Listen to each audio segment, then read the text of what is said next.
In spirit, justice for all victims. The evidence and criminals for this case will always be the same and will not change. The trial was expected to start this month. That changed after Judge Kimya Holmes said the state got 11 months to test the DNA. She said the defense should also get that amount of time. The new documents from the Fourth Circuit say Judge Holmes did not abuse her discretion when she reset that trial date. According to the new records, one of the suspects, Lenira Theophile, is currently incompetent to stand trial.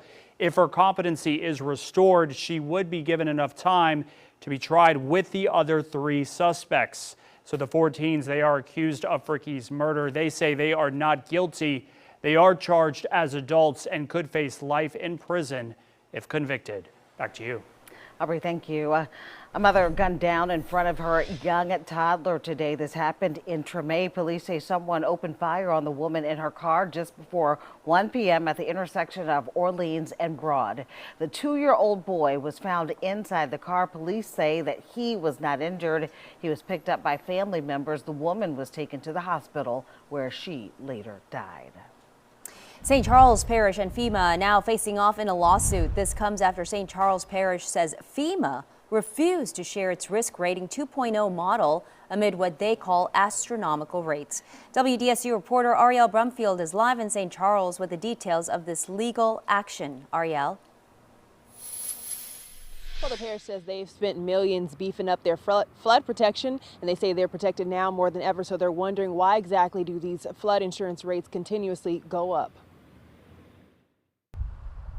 These flood insurance rates just might be the nail in the coffin for many people who are looking for the American dream. An American dream. When these rates become unaffordable, people are going to be forced to sell their home or drop their flood insurance. Getting flushed away. This is the only remedy. Matt Jewell, president of St. Charles Parish, says it's time to hold FEMA's feet to the fire. And by doing so, announced Tuesday, the parish is suing FEMA for refusing to provide public records on its risk model used to determine flood premiums in the parish. In St. Charles Parish, in general, we're looking at an average of about over 200% increase in people's flood insurance premiums. In some areas of the parish, we've seen numbers as high as 752% increase. I anticipate in the future that we're going to see some people in parishes like St. Charles speaking with their feet and moving to places where the risks are lower and the premiums are lower. Ross Chales, an insurance consultant, says this year flood insurance prices are hitting astronomical hikes, forcing people out of their policies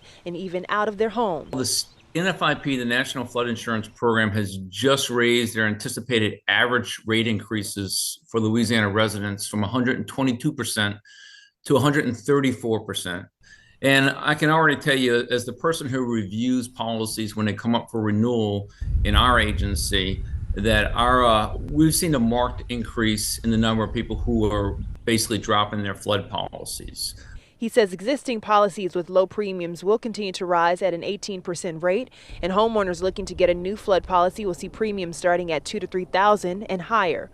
Jewell says the parish is requiring transparency from FEMA so they can know where the risks lie and ensure the risk model being used is accurate. We want to work to mitigate real risks here on the ground to protect lives and property, and we want to have some affordability.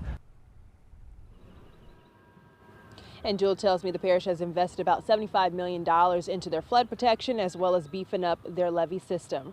Reporting from St. Charles Parish, I'm Ariel Brumfield, WDSU News.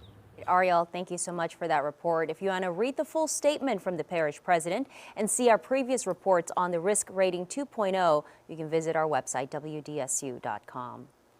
Well, people